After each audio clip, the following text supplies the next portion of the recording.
dalam proses menuju Indonesia yang adil, makmur, dan beradab. Pada akhirnya, saya hanya bisa berdoa kepada Allah Subhanahu wa Ta'ala. Dokumen surat tuntutan pidana. Berdasarkan bukti elektronik yang saya miliki, saya tidak pernah ikut dalam grup WhatsApp, Pokja, dan konsultan. Begitu juga berdasarkan seluruh dokumen BAP yang saya baca. Bagaimana saya bisa dituduh mengirim surat dalam grup, sementara saya tidak pernah ikut dalam grup BA tersebut. Dalam surat dakwaan dan tuntutan juga disebutkan, terdakwa Yohan Suryanto dengan cara manipulatif telah memasukkan daftar nama-nama tenaga ahli yang dilampirkan dalam dokumen kerangka acuan kerja pada pekerjaan penyusunan kajian teknis pendukung Last Mile Project 2021 tanpa sepengetahuan dari para tenaga ahli yang namanya disantumkan tersebut, dengan tujuan untuk memenuhi persyaratan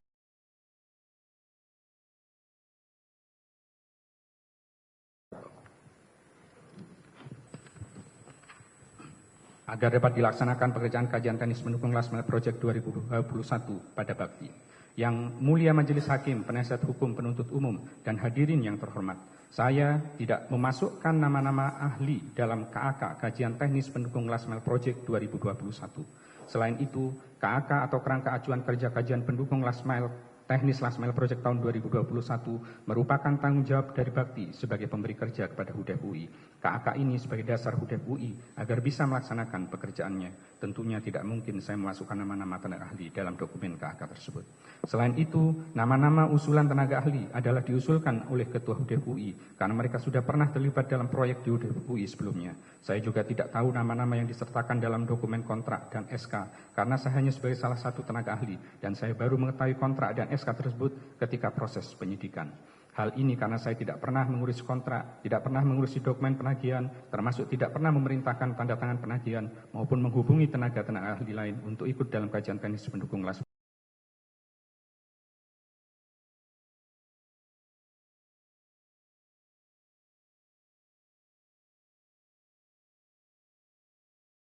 Mile Project 2021. Pada kenyataannya juga menjabat sebagai Direktur PT Rambinet Digital Network selaku subkontraktor melalui konsorsium PT IBS pada paket 4 dan 5 dalam proyek penyediaan infrastruktur BTS 4G dan infrastruktur pendukung pada tahun 2021 sampai dengan tahun 2022 percepatan program pembangunan BTS 4G di 7.904 desa kelurahan 3T.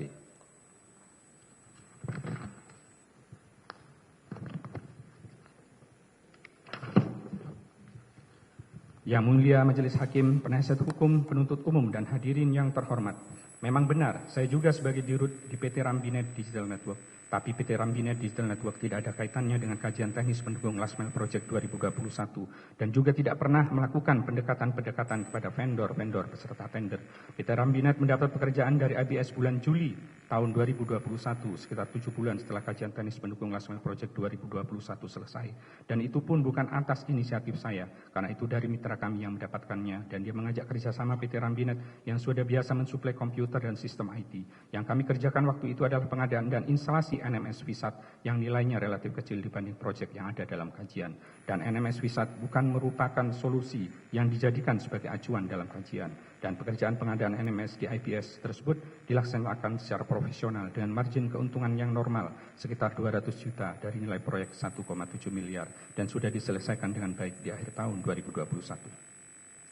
Perlu kami jelaskan bahwa berdasarkan fakta persidangan sebelumnya, saya sebagai tenaga ahli yang menyusun kajian teknis pendukung Last Mile Project 2021 adalah dalam naungan lembaga HUDEF UI dan pekerjaannya sudah selesai di bulan Desember 2020. Sehingga ketika PT Rambinet Digital Network mendapatkan pekerjaan dari IBS pada bulan Juni 2021 sampai November 2021 yang mendapatkan pekerjaan dari IBS pada bulan Juni sampai November 2021 yang merupakan pekerjaan support untuk pengadaan dan instalasi NMS Visat adalah tidak berkaitan. Selain itu, berdasarkan fakta persidangan sebelumnya, saya bukan inisiator dari pekerjaan NMS Visat di IBS tersebut dan nilainya juga relatif kecil, yaitu sekitar 0,08% dari nilai proyek IBS yang disubkon atau disuplai oleh pihak lain, serta keuntungannya wajar sekitar 12% dari. Berdasarkan fakta persidangan, bahwa pengaturan etika pengadaan menurut peraturan sama dengan pengaturan pada Perpres. Hal tersebut tidak termasuk dalam bentuk pertentangan. Secara regulasi yang termasuk perencanaan kepentingan hanya rangkap jabatan pada beberapa peserta tender, konsultan-konsultan MK, perencana, pengawas, dan pelaksana konstruksi, khususnya pada kerjaan non-terintegrasi, keterlibatan PPK, Pokja, pejabat pemilihan pada badan usaha, dan adanya kepemilikan saham di atas 50% pada beberapa peserta tender paket pengadaan yang sama. Dalam surat dakwaan dan tuntutan juga disebutkan, terdakwa Yohan Suryanto baik secara bersama-sama maupun sendiri-sendiri dengan Anang Ahmad Latif, Galumbang Menak Simanjuntak, Irwan Hermawan dan Mukti Ali dalam proses pengadaan proyek penyediaan infrastruktur BTS dan infrastruktur pendukung paket 1, paket 2, paket 3, paket 4, dan paket 5 pada Bakti Kominfo RI telah melakukan pertemuan-pertemuan dengan calon kontraktor dan subkontraktor secara tidak sah dalam rangka menentukan pelaksanaan pekerjaan sebelum diumumkannya lelang untuk pengadaan proyek penyediaan infrastruktur.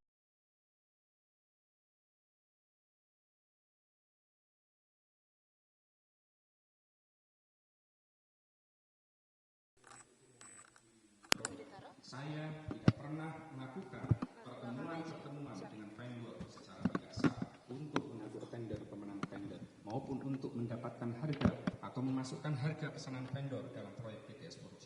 OE dalam kajian dilakukan sesuai dengan kaidah KIJN. Sesuai fakta persidangan bahwa saya tidak pernah bertemu dengan Anang Ahmad Latif, Galumbang Menak Simanjuntak, Irwan Hermawan, dan Mukti Ali pada tahun 2020 sampai 2022 dan juga tidak pernah bertemu dengan calon kontraktor maupun subkontraktor dengan mereka. Bertemu dengan para terdakwa saja tidak pernah, bagaimana bisa bertemu bersama mereka dengan vendor.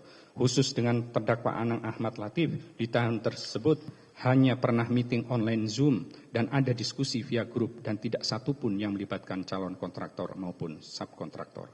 Selain itu, dalam surat dakwaan dan tuntutan saya juga diduga memperkaya diri sendiri. Terdakwa Yohan Suryanto sebesar Rp453.600.800 yang diterima dari sebesar 400 juta selaku tenaga ahli HUDEP UI dan sebesar Rp53.608.400 dari Don Hendry pada pembagian keuntungan dari PT Rambinet Digital Network. Yang mulia Majelis Hakim, penasihat hukum, penuntut umum, dan hadirin yang terhormat, sesuai dengan ketentuan standar biaya atau SPK penelitian, pelaksana penelitian atau pengembangan tidak lagi dituntut untuk melaporkan atau menyampaikan bukti rincian pertanggungjawaban pengeluaran atau penggunaan dana kepada penyelenggara penelitian. Pasal 17 ayat 4 Permenristek Dikti nomor 20 tahun 2018. Kewajiban utama pelaksana penelitian atau pengembangan adalah menghasilkan dan mempertanggungjawabkan keluaran penelitian atau pengembangan yang diajukan dalam proposal serta disetujui. Bukti rincian pengeluaran sebagai syarat administrasi tidak lagi digunakan dan tidak membuat output kajian menjadi tidak sah. Bahwa berdasarkan fakta persidangan, bukti elektronik berupa percakapan WA dan rekening koran BNI milik saya, bahwa pembayaran dari HUDEP UI untuk kajian pendukung Last Mile Project 2021 kepada saya adalah berupa bagian dari Rp390 juta dan itu pun berasal dari sumber yang lain yang tidak terkait dengan pembayaran dari Bakti ke HUDEP UI untuk kajian terkait. Sementara itu, pembagian keuntungan Rp43.608.400 untuk Rambinet, bukan 53 juta sesuai keterangan dalam BAP saksi dan fakta persidangan, adalah keuntungan dari pengerjaan proyek yang sah. Proyek itu adalah proyek dari swasta ke swasta yang tentu saja di luar ketentuan Perpres nomor 16 tahun 2018. Sesuai keterangannya disampaikan oleh saksi sebelumnya, yaitu Saudari Puji Lestari, tanggal Selasa 22 Agustus 2023, bagian keuangan Bakti, bahwa ada 2 kegiatan terkait BTS 4G yang dilakukan oleh HUDEP UI tahun 2020, yaitu kajian teknis pendukung Last Mile Project 2020 yang selesai tanggal 9 September 2020 dan kajian teknis pendukung Last Mile Project 2021 yang selesai tanggal 14 Desember 2020. Khusus kajian teknis pendukung Last Mile Project 2021 ini, pembayaran termin pertama adalah 29 Desember 2020 setelah dikurangi pajak. Dan termin kedua juga tanggal 29 Desember 2020. Pembayaran untuk kajian teknis pendukung Last Mile Project 2021 dari Bakti ke UI adalah cair tanggal 29 Desember 2020. Dan berdasarkan kesaksian Amar dan Ivan bahwa dana tersebut baru diterima oleh HUDEP UI pada bulan Januari tahun 2021. Hal ini juga menegaskan bahwa fee kajian yang saya dapatkan pada tanggal 18 Desember 2020 adalah berasal dari HUDEP UI yang bukan bersumber dari pembayaran kajian teknis Last Mile Project 2021 tersebut. Pada tahun 2020 HUDEP UI memang membayar fee kajian kepada saya total sebesar 490 juta. Namun hal itu untuk 4 kajian termasuk kajian teknis pendukung Last Mile Project 2021. Fee kajian untuk kegiatan desa digital dan atau kegiatan kajian sustainability akses internet adalah sebesar 100 juta ditransfer tanggal 12 November 2020. Itu pun pembayaran ini dilakukan karena saya sudah menanyakan fee kajian tersebut pada tanggal 4 November 2020 melalui percakapan WhatsApp. Fee saya untuk kajian teknis pendukung Last Mile Project 2020 dan kajian teknis pendukung Last Mile Project 2021 dalam hal ini ada 2 pekerjaan selama 6 bulan adalah sebesar 390 juta adalah dari HUDEP UI.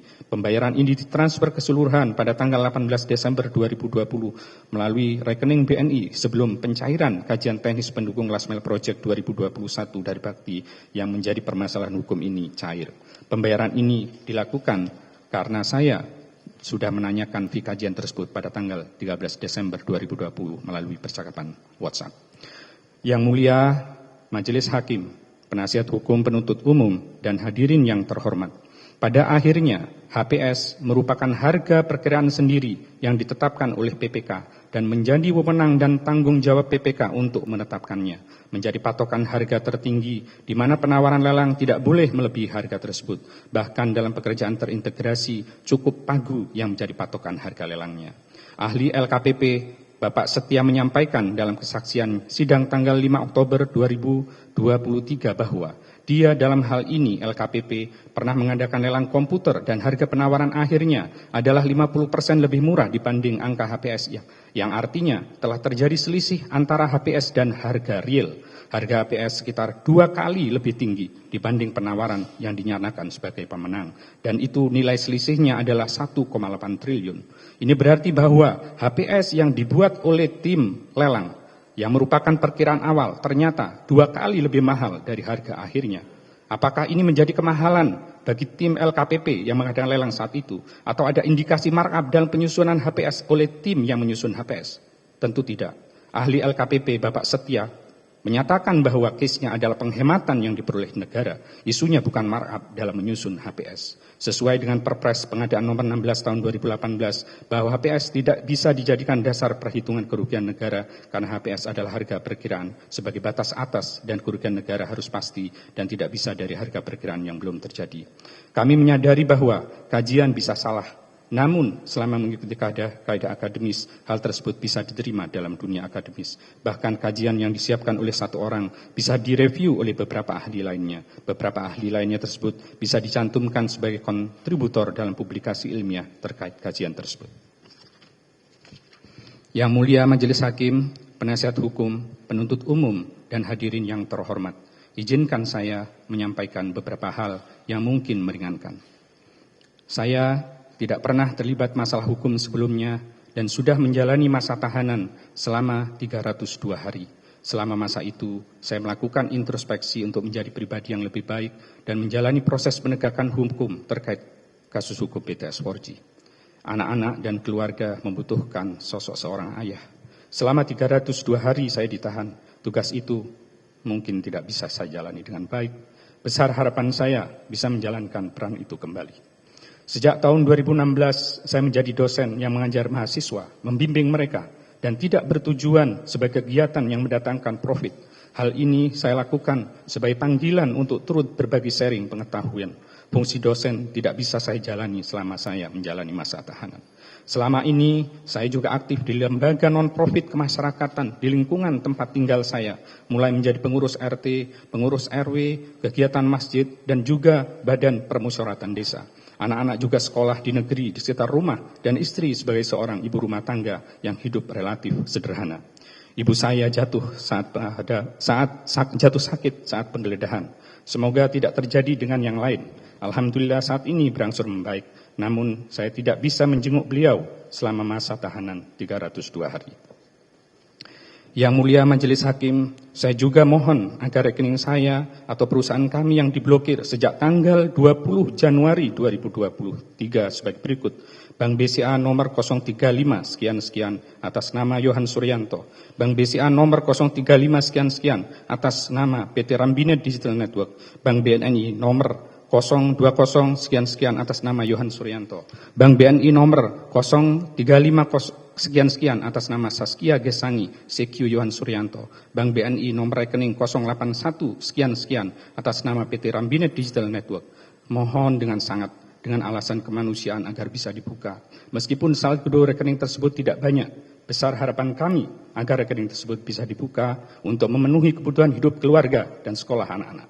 Hal ini karena aliran uang dalam rekening tersebut yang dalam dakwaan sebagai diduga memperkaya diri sendiri sebesar 453 juta saya dapatkan secara sah sebagai fee konsultan dari HUDEP UI selama 6 bulan pada tahun 2020 dan keuntungan sah Rambinet dari proyek pada akhir tahun 2021. Dan perlu ditegaskan kembali bahwa aliran dana yang 400 juta dari HUDEP UI itu pun bukan dari kajian teknis pendukung Last Mile Project 2021 yang menjadi masalah hukum dalam perkara ini. Karena dari bukti-bukti yang saya sampaikan tadi bahwa itu berasal dari talangan HUDEP UI. Dan juga 53 juta sebagai keuntungan Rambinet itu pun dananya sudah disita oleh negara. Yang mulia Majelis Hakim, Penasihat Umum, Penuntut Umum dan hadirin yang terhormat. Dalam kesempatan ini saya juga ingin menyampaikan permohonan maaf yang sebesar-besarnya kepada orang tua, istri, anak-anak dan keluarga saya. Bahwa selama saya ditahan tanggal 4 Januari 2023 telah banyak terlibat secara emosi dan fisik yang mungkin cukup berat.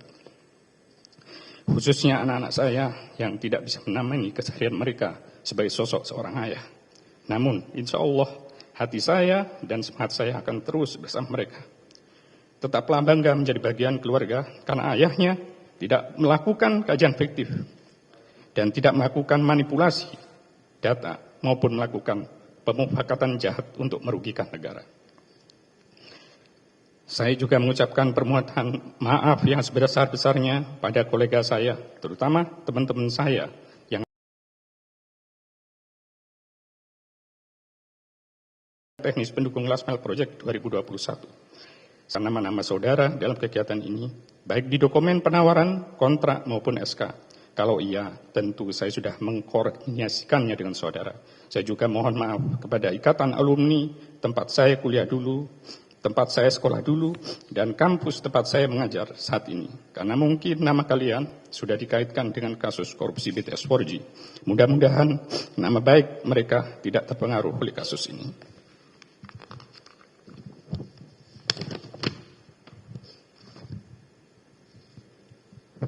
Saya juga mohon maaf kepada lingkungan sekitar saya, desa di mana saya menjadi BPD yang mungkin secara tidak langsung terkait isu BTS 4G. Semoga kalian tetap semangat melayani masyarakat.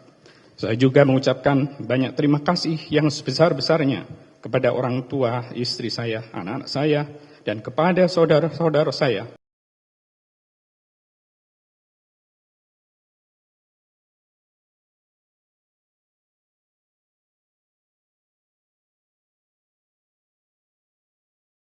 Hakim, penasihat hukum, penuntut umum, dan hadirin yang terhormat. Ke depan, setelah saya bebas, insya Allah saya akan turut aktif dalam gerakan penyelamatan uang negara dan berharap bisa memberikan kontribusi dalam proses menuju Indonesia yang adil, makmur, dan beradab. Pada akhirnya, saya hanya bisa berdoa kepada Allah Subhanahu wa Ta'ala agar Allah Subhanahu wa Ta'ala memberikan petunjuk kepada yang mulia Majelis Hakim untuk dapat memutuskan perkara yang saya hadapi dengan seadil-adilnya dan dengan seringan-ringannya. Semoga yang mulia berkenan mempertimbangkan pembelaan kami tersebut. Semoga kebaikan yang mulia Majelis Hakim dibalas dengan balasan yang sebaik-baiknya oleh Yang Maha Kuasa. Wabillahi taufiq wal hidayah. Wassalamualaikum warahmatullahi wabarakatuh. Jakarta, 1 November 2023. Hormat saya, Yohan Suryanto. Terima kasih.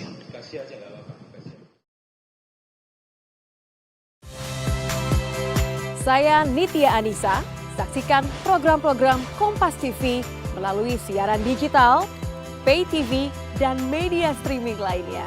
Kompas TV, independen, terpercaya.